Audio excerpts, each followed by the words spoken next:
The following podcast is brought to you exclusively by the Rad Rob Radio Network.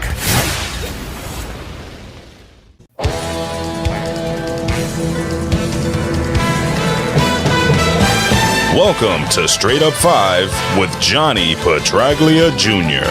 This podcast is hard-hitting, in-depth, cutting-edge look into the sport of bowling. You will get unfettered access into the mind of one of the most gifted bowlers of this generation, who just happens to be the son of a living legend.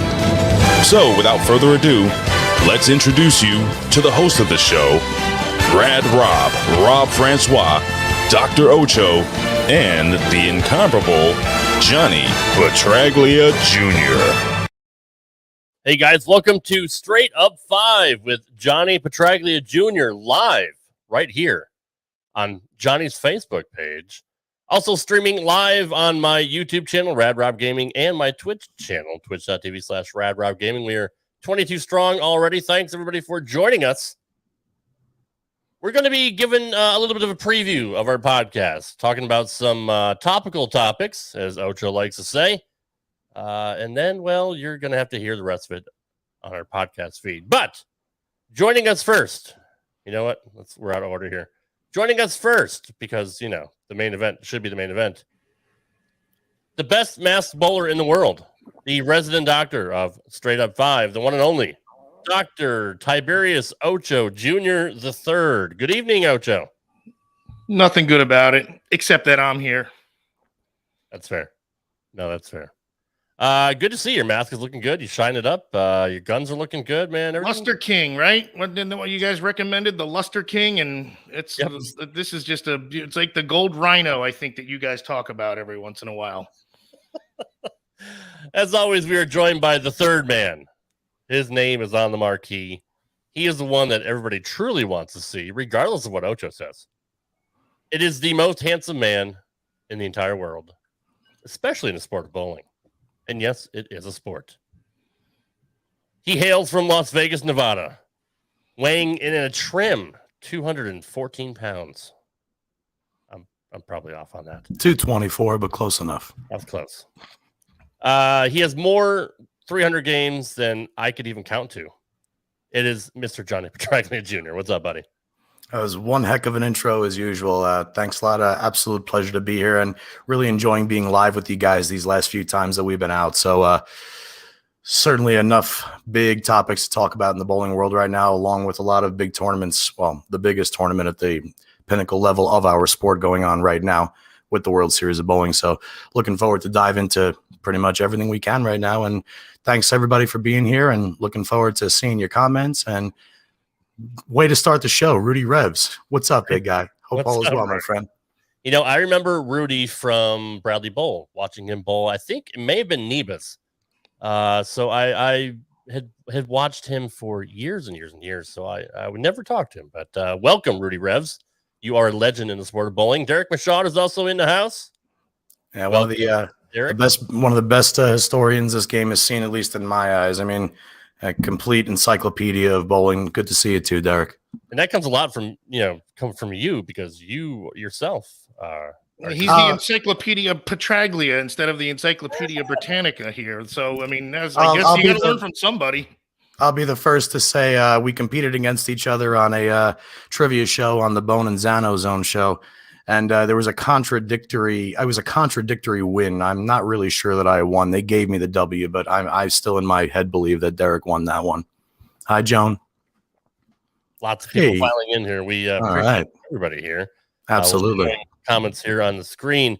Let's dive into the tournament that just happened. The PBA tournament, the doubles tournament, officially named the Mark Roth Marshall Holman doubles, which obviously Mark Roth is a very soft spot in your heart. Of course, we lost him a few months ago, but you were pretty adamant about Mark Roth being the greatest of all time on your Facebook page. I mean, that was such an emotional moment for me. I was, just looking at all the top pros nowadays talking about what Mark has done for the sport and what Mark did do for the sport. And just to watch his memory and his legacy live on through the greats of today and going forward. the amount of respect that the bowling world and the world, I mean, anybody that knew Mark Roth has, it's just really, really awesome to see. So, and what an entertaining show. I always enjoy watching doubles events. It brings me back to my college bowling years at Morehead State in Kentucky, where, you know, it's primarily it's an individual sport, but you know, when you get in that team atmosphere, I'm a baseball player. I always was, and you feed off emotion, you feed off each other's energy, and it's just always enjoyable for me to watch doubles events, especially with the sports elite. And what were your thoughts on this past tournament? Anything that kind of surprised you? Were there anybody involved that you didn't expect to get up that high? What were your thoughts on the overall tournament? Nothing really surprised me. I mean, obviously the talent pool on the show was absolutely insane, but I do want to give major credit to the team that ran the ladder, and I'm talking about Marshall Kent and EJ Tackett. I just wanted to say a couple things about both of them. Marshall, you know, him and I have come to become close friends since he's moved out here to Vegas, and we actually bowl league together. So just being able to spend time with him both on and off the lanes and to follow his work ethic, and he's just got that personality that makes you laugh. He's just a good man. And his doubles partner, EJ Tackett, again, this is controversial, but in my eyes, one of the most gifted traditionalists the game has seen. You know, in my eyes, in this generation, he's compared to a Tommy Jones. He's like the newer version of a Pete Weber. I mean, what he generates with his size to a bowling ball, not to mention the accuracy. But what I was most taken back while we're on the subject of EJ Tackett is a lot of bowlers in this sport are unfortunately only viewed upon what happens on television, and they're never quite given the credit that they deserve. And this tournament, I think, is going to be the gateway for the next era of EJ Tackett. As if he wasn't studded enough, he bowled so fantastic. He bowled the way that I watch EJ bowl during the week. Or the way I watched Chris Barnes bowl throughout the week, or the way I watched Marshall Holman bowl. Well, as much as I could. I was kind of a young buck then, but just the chemistry between those two guys on that show, and just how much they just lit them up together. It was so impressive to watch. I mean, obviously, I feel bad for my other good buddies on the show that didn't win the title. You know, I'm looking at this sheet right now: DJ Archer, Jacob Butcher, Vosku Palermo, Matt Ogle. So a lot of great teams on that show, and but it was really awesome to watch. I mean, two studs just find their groove, get into a rhythm, and completely feed off each other emotionally and mentally. It's something I thoroughly enjoyed watching. Ocho, what were your takeaways from the show? You've been pretty critical of the production, and especially the announce team. Overall, what were your thoughts on this past week? It's easy for me to say. This past Sunday's tournament. I watched clips on YouTube. Good. That's great. Way to prepare. Yeah. Perfect. Good. I'm here to do this. You're doing a fine job of it. They look bigger than March 3rd. What are you on over there? It's I went bowling, man. I bowled double-handed, and I got two bowling balls right here and a 2-ball bag, and I'm good to go. No pun intended. Well, you're looking great. Thanks, buddy. Do you have any thoughts, Ocho, at all? I have plenty of thoughts, just not about that tournament because I didn't really see it. Comment from the Karaoke King of Las Vegas, Russell Varney. Thanks very much, sir. Really appreciate the comment, and any comments that come in, and we'll read off as many as we can while we're live. And then obviously make sure you tune into the actual podcast, which will launch Friday on all podcast platforms. And thanks again for everybody being here. Real quick, I just wanted to throw that one out there. Osku was on fire. I think he even had a 300 game during the week. What do you think happened there? With just in general, how Osku's been bowling as of recent? I mean, why didn't they run the table? I don't really have an answer for that one, to tell you the truth. You kind of dumbfounded me with this one. I was so into Marshall and EJ's performance that I mean, I'm trying to remember back to the entire show itself on Sunday. I think I remember maybe Osku was a little lost in the early going. Again, on I'm the kind highlights, of it was an all or nothing kind of thing. I do remember seeing that. Like they were using urethane. I remember, and it was like kind of all or nothing. Ball it would either jump on them or it would just lay dead, and they'd leave washouts. And I think some dude had to make a bunch of splits, and I don't know if it was Osku in particular, but I do remember it was like very all or nothing. Tackett and the other guy that was on his team, Marshall Kent. Yeah, they never fought. It looked like they were on a different set of lanes because they were so dialed in. But the other guys, it seemed like I thought everybody else struggled with the little bit of highlights I caught. And if I'm off, then it's just because I saw the particular highlights where they missed. Well, what could happen is, I mean, a lot of times, while we're on this subject, is once you get to the television show, you're not bowling on necessarily the same pattern that you bowled on the entire week. There's warm up and practice prior to the start of the event. And once you get to whatever step in the ladder, now the lanes have changed even more.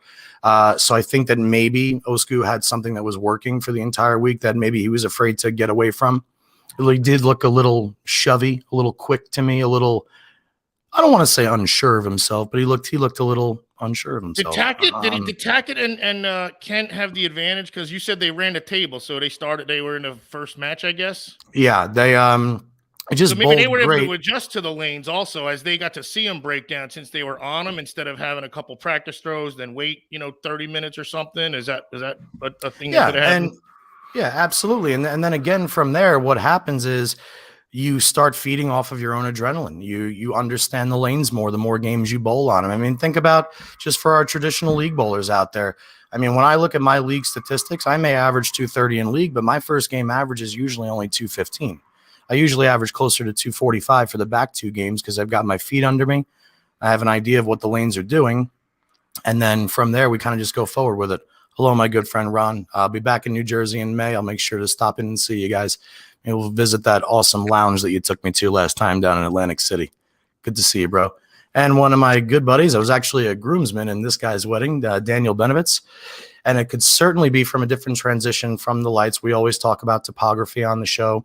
The heat of the lights themselves will make the oil migrate differently than it does during the course of the week. So all these different variables, again, there's always something in play when it comes to bowling and as far as the transitioning of the lanes themselves. So all in all, really, really good. I don't want to ruin this first name. Navalis Patrick. Transition can vary center to center lights, humidity levels, airflow in the building from one side of the house to the other. Absolutely true. Even where like the front doors, some bowling centers, if the front doors are right smack in the middle and you're constantly opening and closing and it's 20 degrees outside, it's going to be way different than if the main entrance is on the high end, then it's an 80-degree day. So all these different things come into account, not to mention you're trying to beat the best bowlers in the world at the same time. I can tell you on League that your dad happened to point out that my scores were directly opposite of what yours were, where I was crushing it in the first game, and then I kind of fell off the pace, but he figured out why. He was a good mentor, even though I was his coach, his life coach. And he mentioned how many trips to the pub I take between games and noticed, and I figured, hey, look, if I see 20 pins out there, I'm guaranteed to hit 10 of them at least. So that was my logic. Didn't work score-wise, but I still managed. Yeah, I guess it works differently for different people. Let's just put it that way. My USBC doubles partner and good friend, Stephanie Sheridan. I know you touched on it, but can you speak of the importance of communication, especially when bowling Baker? Sure. You have to have that never say die attitude. You have to not only be aware of your own game, you have to be aware of your partner's game. So it's very important that, I mean, my dad actually always used to say this also. I mean, human emotion, people feed off of it. So if you're negative, typically people around you will become negative or they'll second guess themselves.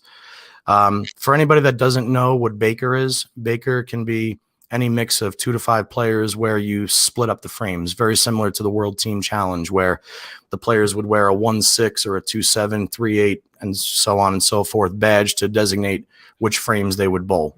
In a doubles event, Baker frame is simply back and forth. You're typically your stronger player on that pattern or whatever tournament you're bowling would bowl the 10th frame in those events, unless in the case like a step ladder, you wanted the higher seed gets choice of starting and finishing lane, so the higher seed gets to dictate where you are. But touching back on what Stephanie said was, I mean, especially in the sporting world, we are emotional giants. We feed off of people caring about what we're doing and watching what we're doing. I mean, it's the purpose of having ball reps on tour.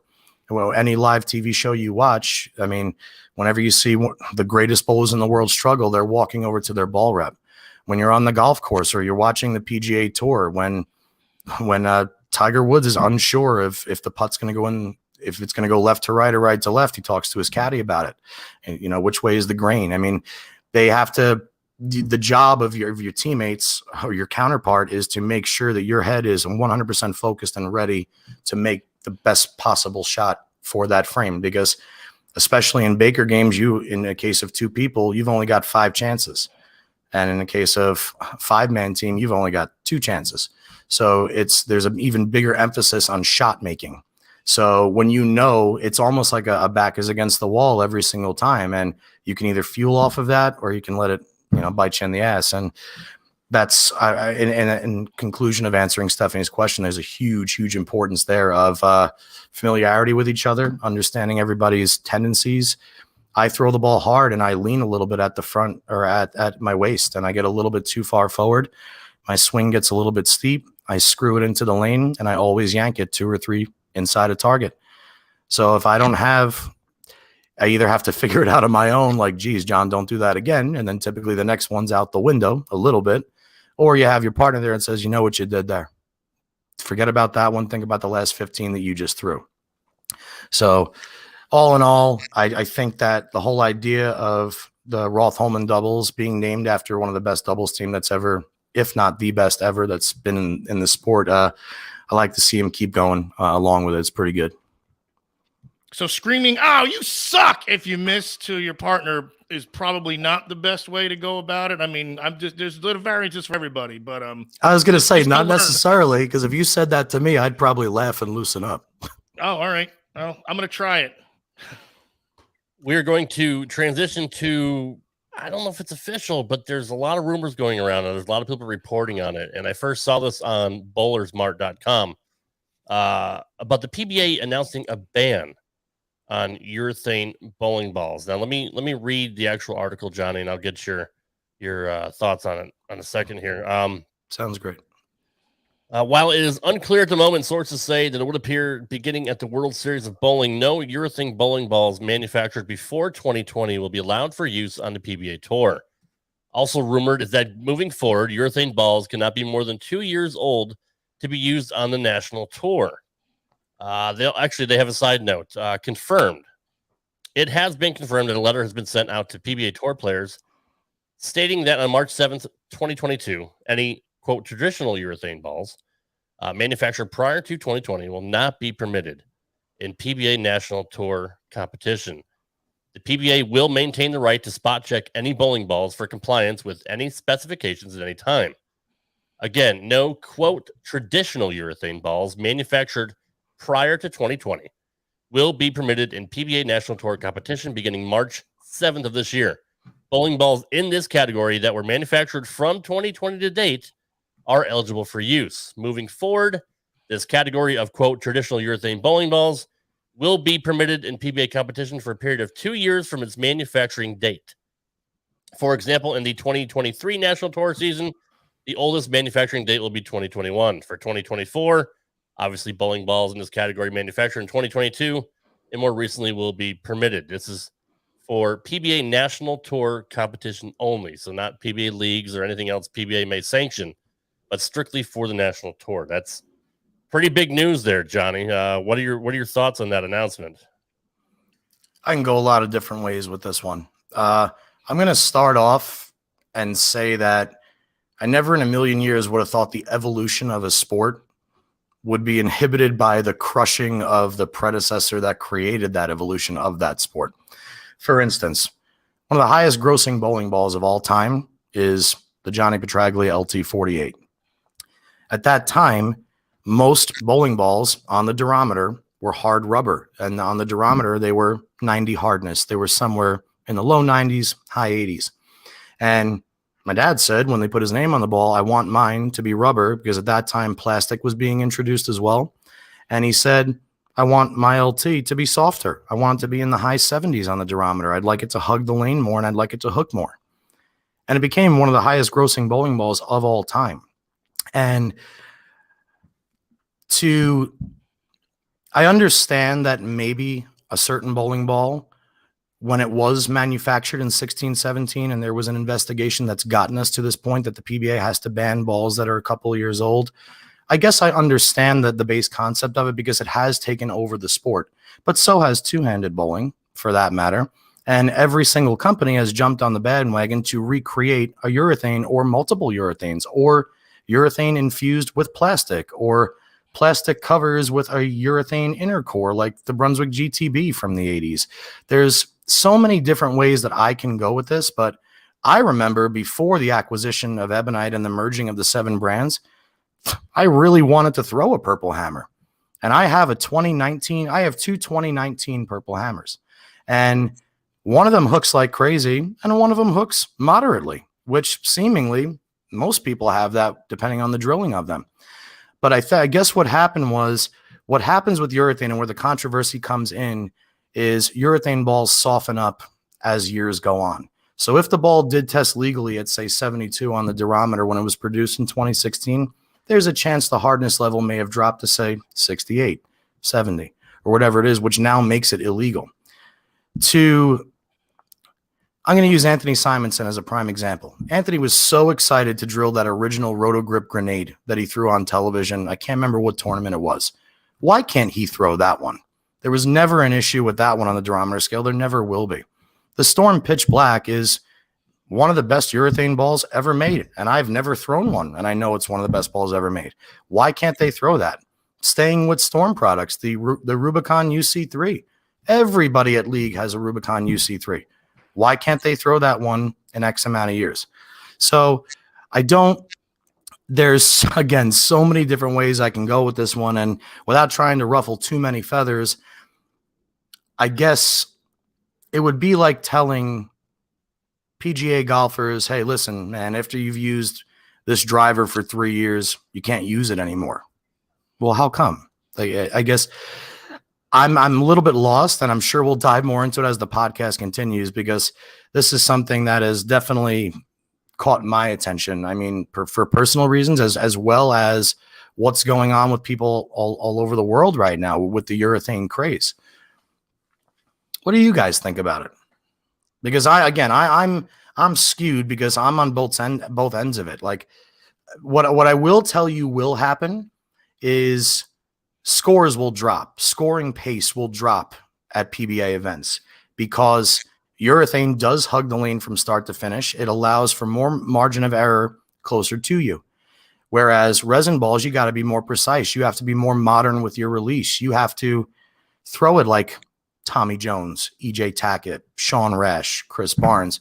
You've got to really, Chris Prather, you really got to let it go and know where your break point is and make more consistent shots. Whereas there's bowlers like myself who hammer it at the bottom. I mean, I hammer it. I mean, let's be honest. I spray it everywhere.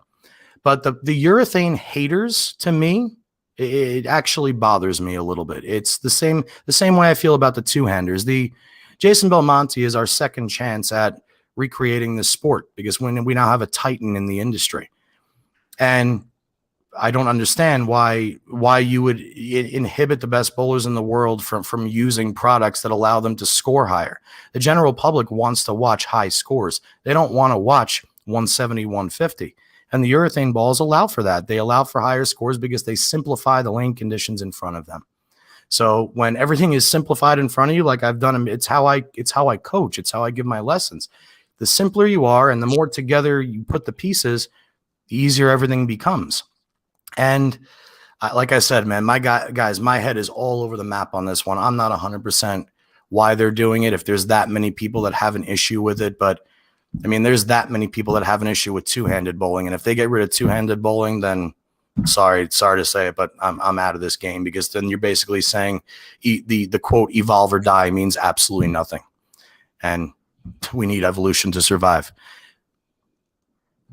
Ocho, you might be the wrong person to ask about bowling balls because number one, you honestly don't know much about them. Well, from what I'm hearing, it turns out the urethane ball is anatomically correct. If it gets softer as it gets older, I mean, much like human anatomy, that's so at least maybe they had that in store for when they were creating it. But go ahead. What's your question, Rob? Let's hear it. I don't have a question because you have nothing to offer. So how do you know, man? Because you have bowling balls that were given to you, and I don't even know if you know what kind of balls they are, whether they're urethane or resin or plastic. I would know if they're urethane, right? But I got I the think orange what one. I think what Rob means is when my dad told you to move 4 and 2 left, you said, "What is that?" Well, I said 6 what? Because I Yeah, know oh, how to 6 add. I what? have a freaking grad Even degree. better. I know how to add. I'm just busting your balls, literally. I'm not. No, I have the that orange one that he figured out what it was, and I got this green and purple one that's pretty awesome, and this flat purple one that I found out was from 2008 at Nationals. You don't even know the colors. You have a roto grip wrecker that's blue and ivory. Yeah, that's the one that. Yeah, that's the one. Oh yeah, is that the purpley one? No, that was the different one. That's a different one. Yeah, good. No, I don't know what it is. I know what the wrecker is because you told me what it is. I love you, Edge. That's a good ball. That's only like 5 years old or so. Like that's probably my most recent bowling ball. A little longer than that. Not that I'm going to talk. Oh, all right. Not that I'm going to talk about it because obviously Johnny knows. Your ball's freaking 50 years old. What do you mean? Yeah, exactly. So if I ever wanted to go on the PBA tour, I'm screwed. I can't use my Forest Green Quantum. I can't use my Teal Rhino Pro. Oh no, I can use a Rhino Pro, right? No, those are resin balls. Yeah. I can't use my original black hammer, which I actually. But here's the question: what they haven't specified. I mentioned earlier the hybrids. There's balls like the Radical Spy that are half urethane, half plastic. There's balls, or excuse me, that one's plastic with a weight block. What am I thinking of? There are bowling balls that are half. Okay, the Storm Supernatural was half resin, half urethane, and other things along those lines is like, what if I threw rubber and real plastic all the time? You're gonna tell me my rubber LT48 is still testing the right hardness on the durometer? Or are you gonna check that one too? I can't put my head around telling bowlers they cannot use equipment that is designed to not do as much. Please throw your comments at me because now I'm getting pissed off about. I mean, you're handicapping the bowlers. Like it's almost like steroids in baseball. If everyone's using it, who cares, right? Like if everyone's using urethane from 3-4 years ago, who cares? The people that aren't using it are the ones that care. Can they truly measure the advantage? Like, can they truly measure what an advantage it would be and say, look, this is why it needs to be outlawed? Much like a corked bat. Can't use a corked bat in baseball. We know why. Can't use so much pine tar. You can't use sticky thing. Like for the pitchers, you can't use, Right. So that can be proven. You get a cut in a baseball or a freaking dirt spot on it, and all of a sudden the breaking ball goes freaking 4 more feet. But can they truly prove the advantage, or is it just the scoring pace is the advantage? What they'll need to prove, and I think that's what they're doing the trial run with the 2 years for, is do all urethane bowling balls start out at such a low hardness that they all become too soft? And that's just, I just don't know. I'm not a chemist. I don't know anything about that. I haven't done any prior investigation. So everything I'm saying right now is completely opinionated. But okay, if that is the case, at least that holds water.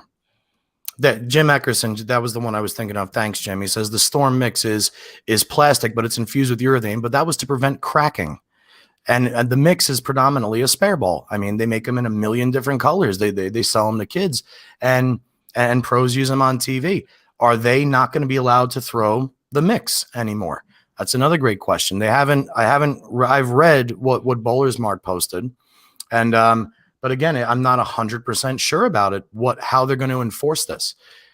And I guess only time will tell as we keep moving forward. I mean, are they going to have every bowler bring their arsenal and have them check serial numbers? They said they're going to spot check, but honestly, if they really want to enforce this rule, they're going to have the bowlers list what their equipment is before they start bowling. Or do they anyway? Well, that'll be the purpose of the spot check, but I'm pretty sure adhering to the rule, what they'll do on the PBA truck is they'll only stock balls that are legal. So when the guys go out to the truck to drill something new, it's something that already meets specifications. I'm sure there'll be something that they pass when they get in there. Drill the white mix is truthfully not right. That's great. I wish I could, not to mention I love white bowling balls. So we talked about Sean Rash before and his issues with the Purple Hammer, right? Because he is sponsored by a company and he can't throw those balls. And maybe he wants to, but he can't. Does some of that have to play in it? Or maybe some of the complaints from bowlers to the PBA that may have caused this? Well, anytime you get a titan of any sport, and let's be honest, Sean Resch is a titan in bowling. I mean, he's one of the best of my generation, hands down, if not ever. You know, he's certainly a top 50 player. But yeah, I mean, it's kind of unfair to say that bigger voices hold more water. I would assume the constant like getting in their ear about over and over and saying the things that he does publicly say. You know, it again, we talked about this in a previous show. It screws with the integrity of the sport.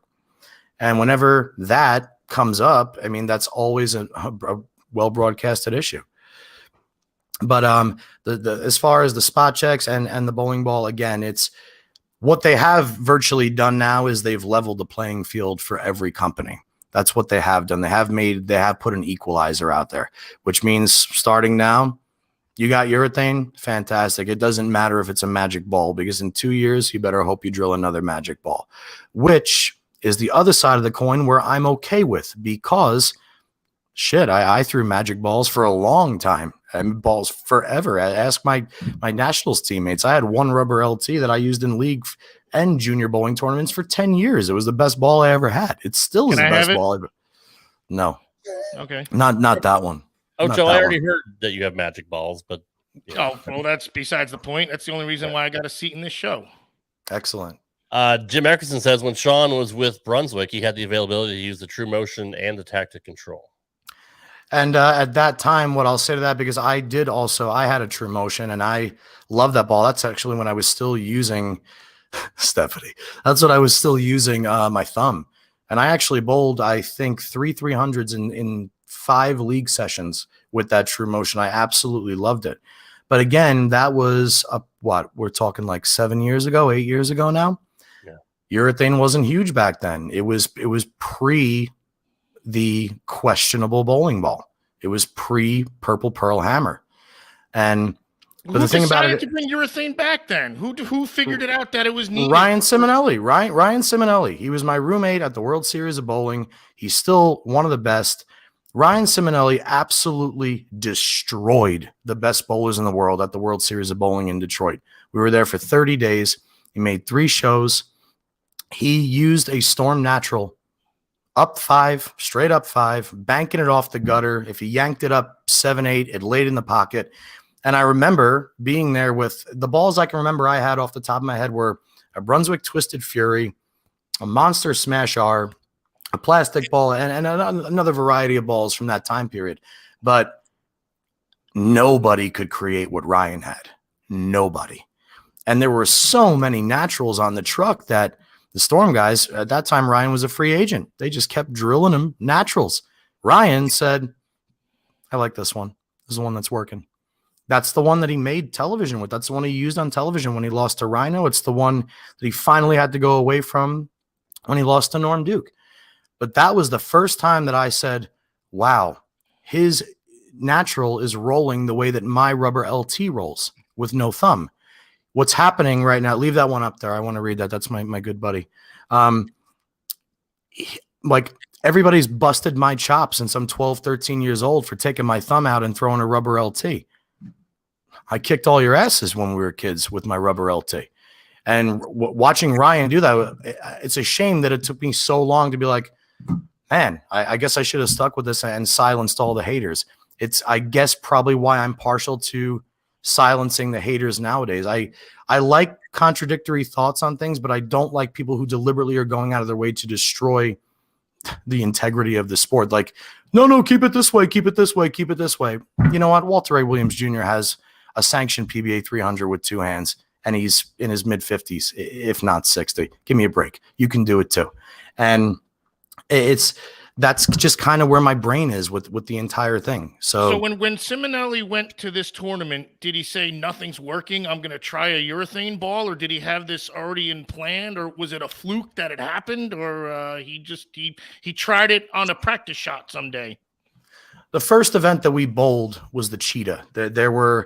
There was actually a couple sweepers first, and at that time, the cheetah pattern was extremely easy. You had mega hook off the gutter. It was dry on the outsides is what I remember, right? That's yep, okay. And only 35 feet in length. So We also bowled that sweeper. We qualified in the main bay at Thunder Bowl, and then we moved into the arena bay for the top 16. And I remember I was throwing a Brunswick Siege, an original Brunswick Siege with the pin on the axis, really deadening my hand, doing everything I could to get it to roll forward. And Ryan, after he whacked him in the main bay, came into the arena bay and said, well, these are older lanes. This is older wood, and this ball is going to work even better in here because this is the lane surface this ball was designed to be on. The same way, if you go into a bowling alley that's wood lanes, reactive resin balls are twice as responsive as they would be on synthetic lanes. Whereas a rubber ball rolls the way you would want a blended resin bowl to roll on synthetic lanes. And it just, that confidence that he got in that very, very first sweeper event that we bowled just carried into the entire 30 days we were there. He got a vanilla cream donut and some kind of coffee from Tim Hortons or whatever the hell he had every single morning, and he sent Boston Market for lunch, and he just stuck to his routine. And that was the first ball out of his bag, and virtually every pattern he bowled on, he was able to stay in that zone. That building allowed for him to do that, to a point that Rhino Page, in order to beat Ryan Simonelli on that show, I think that was Viper, which was the second one, Rhino, who didn't even have a urethane ball with him, drilled one and beat Simonelli in the title match with it. Like, I got to beat him at this game because he's beaten everybody else. That's the beauty of evolving with what's in front of you, to me, especially at the pinnacle level. Well, not only the PBA is making waves when it comes to banning balls, but the USBC also came out and said that the USBC is aware of a claim that a portion of the Purple Hammer bowling balls manufactured at the Ebonite International plant in 2016 and 2017 may have been produced below USBC's minimum 72D hardness specification. The Hammer brand was purchased by Brunswick Bowling Products in 2019, and the Ebonite plant, which is in Hopkinsville, Kentucky, subsequently closed.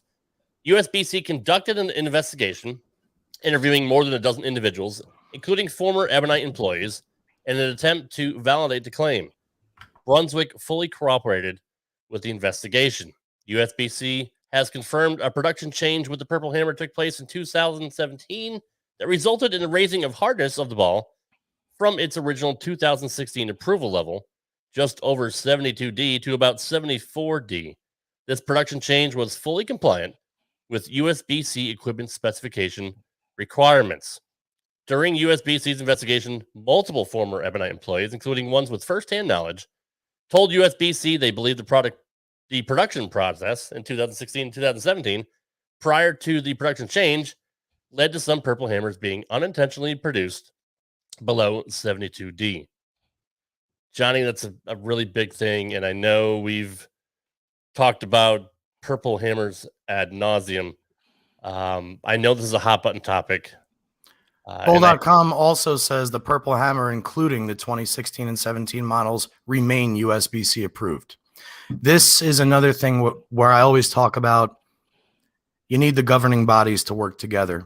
If the PBA is introducing a rule that balls that are older than 2 years as far as urethane can't be continued to be used, why are you going to announce a couple weeks before the tournament that legal bowling balls are no longer legal? I mean, granted, I'm an exception to the rule. My 2 Purple Hammers are 2019s, like I said earlier, which thank God. I mean, thank God, because I didn't even know anything about the softness issue. I just knew that once I was able to throw them, I said, oh my God, this is like my rubber LT on steroids. That's all I remember when that ball came out. So I think that, again, I don't know, guys. They're trying to monitor whatever they're trying to monitor. It's still so fresh in my brain that, again, I don't want to give any super duper false information, but I can go so many different ways with this. I mean, how about the guys who have had a Purple Hammer since the beginning of 2018, and they've resurfaced it so much that the serial number is not on the ball anymore? Because when you look at the scribing of the serial numbers on those balls, they're not too deep into the ball, man. I mean, I went and drilled a Hammer 3D offset, a Columbia Power Torque, and a Pink Widow urethane yesterday down in Sunset Station in Henderson. And I took out my Obsession Tour Solid and my T-Zone. And I looked at them and said, oh, crap, I have so many games on these that the X in the middle of your palm, because I'm a no-thumb bowler, where you have to specify which way you hold the ball, They were both worn off. They were made with a scribe tool about the same depth as a serial number. So are you going to tell the people that their legal ball, which has always been legal, but the serial number is not on there, that they're full of shit and they took it off themselves, that they can't prove it, so it has to be a dead ball? What about the people that don't read this information? They just get together with a group of 20 of their friends and like, I can't wait to go out and bowl nationals in Vegas this year. And they get there and they only come with 2 balls, and one's a purple hammer and one's a plastic ball. Now they have to go spend money that they didn't want to spend on drilling a new bowling ball because this was released March 7th. I bowl, wasn't it March 7th? Was that the date? Yesterday. 2 days ago. 2 days. Yeah, March 7th. Like, what do those people do? What if you're coming here on a fixed budget and because of this rule that you just implemented right now, that now they're okay, can I have to go drill a ball? We're in the squad room already. What are they going to do? I think that the timing of it is insane. I think it's absolutely ridiculous. Whether you're a hater or a lover of the urethane era makes no difference. Imagine all the people that hate urethane. Imagine if I said to you right now, by the way, when you go to nationals this year, don't bring anything resin. It's all banned. If the situation was reversed, you'd probably feel the exact same way that you do, just polar opposite. Unless you look at it from that perspective and you try and take into all accounts what's going on. There is no reason that you should tell any bowler that has a purple hammer and only a purple hammer, or any ball that was made in 2017, that they can't use it. Well, didn't the resin bowling balls actually help people bowling in the 90s and whatnot? So if anything, of course, that gave them the advantage. So it's what's the difference between that and what's going on now? Resin created hook for people that don't know how to throw a hook. So it boggles my mind that people who don't know how to throw a hook, that can now throw a hook with a true crutch, which is a resin bowling ball, have a problem with people throwing a ball that doesn't hook. Like, I'm sorry that your rev rate, Rad Rob, isn't as high as mine. Och, I'm sorry, your rev rate's not as high as mine. You guys can throw resin. I have a very hard time throwing resin because it hooks so much, and it's hard for me to kill the roll of my bowling ball. So I prefer bowling balls that change direction sooner. I can judge what they're going to do closer to me and then effectively take it from there. But it's what I talk about all the time when I say you have to be somewhat logical in your brain and put your emotions aside. It's been one of my biggest problems until this ripe old age at 37, where I'm finally growing the F up. But it just bothers me that you could be so one-dimensional and one-sided on any specific topic. Period. End of story. Derek Michaud said, I still cannot hook it. So why do you have a problem with urethane, Derek? Why? Why does it bother you? You still can't hook it with resin. You got to learn how to hook the bowling ball. Take a couple bowling lessons. Problem, man? Let's figure it out. Derek, but Jesus, Derek. but why do you have a problem with people throwing a ball that virtually doesn't? That's, again, this is off the softness, hardness 2-year 2016-17 topic. Now I'm getting into like realism here. I'm trying to get into a gauge and an idea of why, and I'm trying to not be nearly as unfiltered as I am, because we are live. I'm not sure if there's any kids watching and all that good stuff. So I'm not F-bombing here and doing that. Not just yet. Not for tonight. Sorry. You do whatever you want. I think about that in the back of my nutty brain. I throw a 25-pound bowling ball that I don't tell anybody about it. So what? I'm not allowed to throw that now? I mean, sometimes the ball return gets stuck, but look, it's a freaking boulder, and I'm the guy that can do it. So what are you going to say? I can't throw it? Damn it. Again, on go ahead. The reason I have a problem with urethane is not on the recreational side, but the professional side. I think it should be banned. Okay, why? I have no problem with people giving me their opinions, but back it up with some kind of facts. Now, if you want to say to me right now, I'll get a little controversial for you. I've watched Jacob Buttriff bowl since he was a kid, when he was out in Arizona, when I moved here. Jacob Buttriff kicked everybody's ass when he was a kid before urethane. And now you take a double-jointed left-hander who has 0.1% of bowlers on his side of the lane, and he's raw talent, and now you've given him extra room because he has a ball that doesn't whip on him. You want to say that gives him a distinct advantage? That's fine. You want to tell me Jesper Svensson is only Jesper Svensson because he's a two-handed lefty that throws nothing but urethane? That's an argument. You want to tell me that Jason Belmonte is only beating you because he can throw urethane? That's not a good argument to me. It's the argument has to have some kind of facts behind it. That's it. There's no such thing as being there's a good argument. There's a good argument because we need to see the new reactive balls coming out. That I do agree with. Again, this is where you got to expand your minds, guys, because there are so many bowling balls that come out. I mean, Brunswick has 7 brands, Storm has 3 brands, Motive. You have all these different brands and all these different resin bowling balls, and they're not being showcased, and therefore their shelf life is not very good, and they have to rotate them so much. That's up to the manufacturers. That's not your problem as a bowler. We've hit that topic too on prior episodes of Straight Up 5, so it's definitely something we've already talked about with is how abundant the bowling balls are in their manufacture. By the way, again, there's no such thing as being double jointed. We all have the same amount of joints. It's being hypermobile, hypermobility, or ligament laxity. There, I contributed it.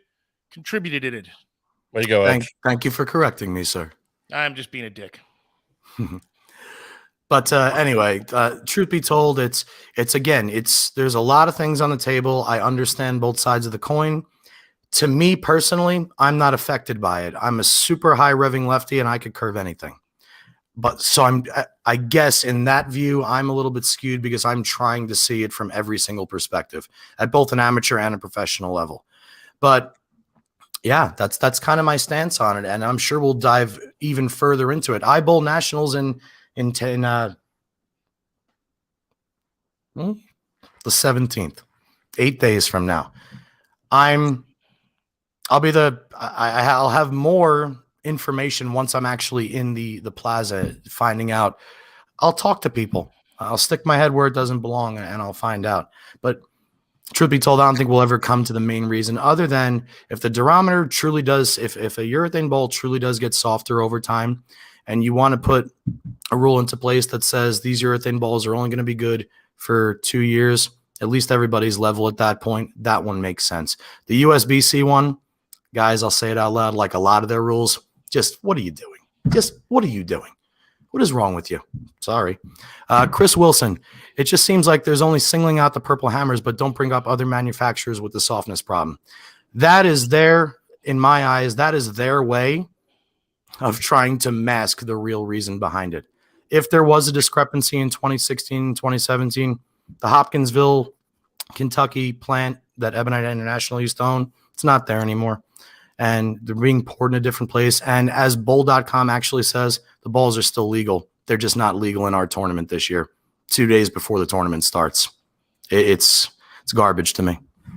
And you don't want to hurt the sport of bowling any more than they already have. I mean, we've talked about, in the early inception of this show of how many bowlers we've lost over the years, how many bowling alleys have turned into recreational centers and entertainment joints and all that. Bradley Bowl being one of my favorites that I grew up with. It's now a fucking sorry. Way to go, Rob. I'm gonna get to keep it clean live on Facebook. Jesus, even I'm tame right now. It used to hold the GHO. It used to host the Tums Classic. It used to be one of the pinnacles for the tour to stop at. It's now like a Dave and Buster's. It's the laser tag, and they got 3 VIP lanes. It's ridiculous what they've done. My home bowling center, the same thing, man. Between Bradley Bowl and Windsor Locks and Cavalier Lanes in New Jersey, I don't even want to step in them anymore. Now that is an extremely unevolved but backed by facts thought that we both have. We're both bowlers. We're both used to being surrounded by bowlers. I mean, anybody that watched the Tournament of Champions that's a bowler, even Chris Barnes said it. He says he remembers walking down memory lane with all the old photos, which are now covered up by an arcade machines. But at least the bowling alley still has the history there. That's why so many fans came there. Cavalier Lanes, it's $12 for a drink at the bar. It's $13 shoe rental, and it's $8.75 a game, and you got a bowl in the dark. And if you want to go drill a bowling ball, they shove the pro shop in the tiniest little niche in the corner. They give them a 10 by 10 space, and that's about it. They're trying to appeal to a demographic right now that isn't contributing to the pinnacle of the sport, and it's also a very expensive form of entertainment. And you've taken away palaces in the bowling industry for all people, whether you're a bowler or you're not a bowler. It's like they're erasing history about it almost. It's kind of the trend these days, isn't it? Well, I wasn't trying to go there, but yeah, I guess I didn't. I'm just saying that if we're going to evolve, but it's definitely it's definitely following suit. Yeah, so that's kind of that stance there. So I thought we were only going live for 20 minutes. Yeah, I thought so too. You kept going good, man. You kept going. I told you, man. I'm nuts. When my brain starts going, it doesn't stop, especially when I'm sober. The interaction is great, and we have a lot of people here watching, so I didn't want to cut it short, but we were going to go with a preview here, which we'll talk about that in the coming weeks. But Johnny does get more unfiltered on the actual audio podcast, so he may be holding back a little bit while he's live now. We're kind of giving him not so much softballs because we did want to discuss these topics, but usually we can amp him up pretty good with interjections here and there. I'm even being calm tonight, which is highly unlike me. And as somebody said, I'm bringing so much to the table. I think one commenter said, this guy's the best. I can't believe how much he knows to me. So I appreciate the comments. Thank you. Derek says the sports arena in Bangor, Maine, that used to be Heritage Bowling Center, did the same damn thing. That's where I used to bowl league, and it was just the perfect center, 20 lanes, straight across, no poles or anything to get in the way. And that thing is now just a damn entertainment center, not even USBC sanctioned anymore. So yeah, I mean it sucks, dude. There's a bowling center locally here in Smyrna, Tennessee, that still is an actual bowling center. There's no laser tag, there's no all this shit, but the prices to bowl are ridiculous. They don't charge per game anymore. They charge per hour, and it's $15 a person. So if you go with a group of 4 or 5 or 6 and you want to split it, I mean, that's cool.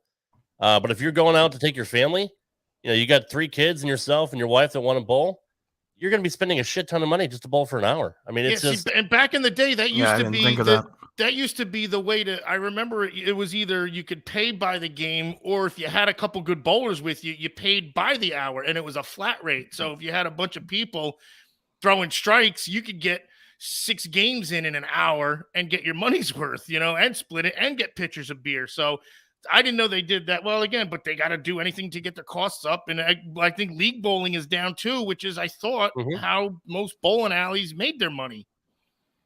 Real quick, Mark Turvac and Billy Smith, thank you for the kind words. And Russ Farney, the former executive host of another legendary bowling center out here in Vegas, the Showboat. He was the executive host there in the late 90s, best pro shop in town, with David Haynes drilling bowling balls. Got to tell you this, man, David Haynes still has one of the best places in Vegas to drill bowling balls. It's a standalone shop off the Cater and Hacienda. Make sure you guys check out Haynes Bowling Supply. But yeah, I remember, God, I forgot his name. Oh, man. He eventually, Russ, if you can get this for me, started with a D. His first name started with a D. But he was drilling from Big Lebowski. Nah, he was drilling. Daryl was drilling bowling balls at Showboat when I came out for the Las Vegas Open as a junior. And man, he took care of me. And then I think he eventually took over the GM role at the Orleans Bowling Center as well. So yeah, good, really, really great memories and good times at that bowling alley as well. Not to mention another historic PBA venue as well. So with that, covering the urethane and covering the urethane for the other governing body and covering the Mark Roth Marshall Holman doubles, we're currently right in the middle of the World Series of Bowling being contested in Wauwatosa. I believe all 4 animal patterns have been completed. I haven't really checked all the stats yet. I've been really trying to focus on this one, but we'll definitely. The Ocho pattern this week. I put in an application for the Ocho pattern, and it was just 2 giant biceps right in the middle of it. Is it an 8 or yeah? I keep submitting a follow up on that. I haven't heard anything back yet. My email's been clogged too with Grindr and Tinder and whatever. I don't know what are the things. I don't even know what they are, but is Grindr the bad one? I can go for a Grindr right now. I'm pretty. You got me. I don't know. Or a hoagie. All right, go ahead. Or a sub. Whatever you want to call it. It's all the same. What do you guys call it? Do you guys call it gyros or euros? I saw Dennis Miller ask that one time.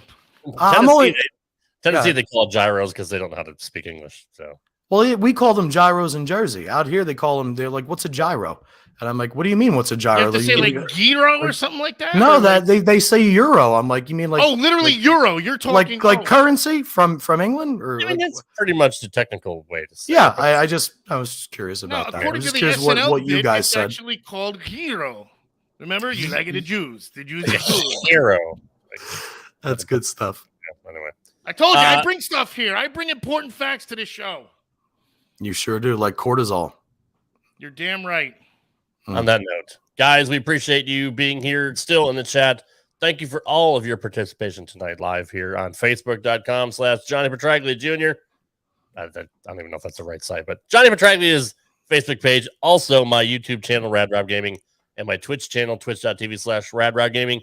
You can listen to Straight Up 5 each and every week in audio on all podcast platforms where Johnny actually does get pretty unleashed. So please join us every single Friday. Subscribe on iTunes, Stitcher, Spotify, iHeartRadio, Podbean, Podcast Addict, literally any of your favorite podcast apps. Johnny does break down the sport like nobody else. And Ocho is just, he's the Ocho, and people love him. I don't know why, but it is what it is. So, again, guys, thank you for coming out tonight and hanging out with us. We'll be back next week here on Johnny's Facebook page to give you a preview, which is what we tried to do this week. But we want to give you a little preview of what to expect on the show. Spoil these people too much, man. But you gotta give them wanting more. You give them the full money right out the gate. So good job, Johnny. Way to control the show. So I'm just busting balls. We'll definitely give you a little teaser as to for next week's show, because it is the day before I bowl team event at Nationals. I will be unveiling my bowling ball selections for this year, and then I'll be able to follow up the following week with how it went. So, and at least give you a little bit of lane talk as to what to look for at the USBC national event. So Thomas John says, great stuff. Leave Jeff Skyers up there too. Thomas John, not going to announce this out loud. Thank you from the bottom of my heart. You know exactly why. Tell the same to Lindsay for me. Thanks, Thomas. And Jeff, my good friend down in Florida, that 3D offset did look sick. Thanks, bro. It really did. It did. I'm still a little edgy on it because it does grab the lane a little bit quicker than that Obsession Tour, which I have absolutely fallen in love with. But yeah, I think with a little bit of a lane shine on it, leaving it at box finish, it's going to be a nice rock for me. So thanks for watching the Facebook post, courtesy of my buddy Josh Shenbart. And looking forward to getting you some more videos out there with the upcoming balls that I'll be punching up for USBCs here. And as you can see here, if you're watching on the ticker below, you can follow Junior on Twitter now. He is on Twitter at JPJunior07. Ocho, what's your Twitter handle? I don't remember. What is it? At the DR Ocho. Yeah, everybody knows that. I don't know why you don't. So, yeah. Look at the guns. Don't make me flex you out right now. No, he will. No, he will. You don't have the Euro. You don't have the Euros. Uh-oh. There it is. I quit. Oh, I quit. I just don't have, my peaks aren't as nice. I got the girth though. That's girth. That's what they all say. All right, guys. Thanks for hanging out. We'll see you next week for another edition of Straight Up 5 with Johnny Petraglia Jr. Thanks, everybody. See you next week. Thanks for listening to Straight Up 5. If you would like to send your questions into Johnny Jr., send us an email at straightup5@gmail.com. That's straight up FIVE@gmail.com. We'll see you next time for another edition of Straight Up 5 right here on the Rad Rob Radio Network.